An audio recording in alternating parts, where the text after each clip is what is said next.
करें कि तौहीन पार्लियामेंट 2023 कौमी असम्बली से मुतफ़क्का तौर पर बिल मंजूर कर लिया गया। मौलाना अब्दुल अकबर चित्राली की तरमीम नज़रअंदाज कर दी गई हैं।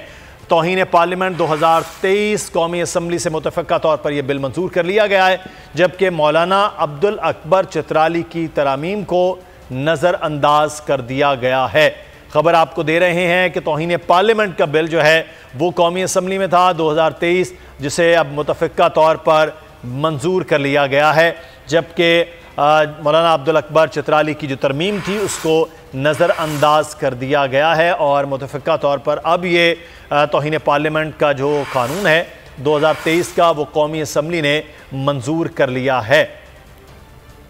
खबर आपको दे रहे हैं कि तौहीन पार्लियामेंट का मामला पार्लियामेंट में ही था और पार्लियामेंट ने अपने ही तौहीन के हवाले से जो बिल 2023 का है उसे अब मंजूर कर लिया गया है। Deputy bureau chief Islamabad Ali शेर हमारे साथ मौजूद हैं।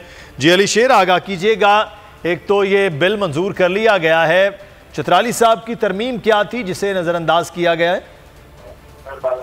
जी बिल्कुल, कौमी असम्बली जो है उसमें बिल काफी रोज से ज़ेरे इल्तवा था, फिर कायमा कमेटी को भेजा गया था और आज फाइनली कौमी असम्बली ने तहरीर मजलिस शूरा यानी तौहीन पार्लिमान रोकने का बिल जो है उसको मुतफ़क्का तौर पर मंजूर कर लिया है।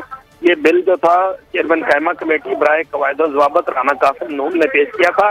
इस बिल की मंजूरी के बाद जो है जो कौमी असम्बली, सेनेट, मुश्तरका इजलास, कायमा कमेटियों या किसी रुकन की तौहीन करेगा उसको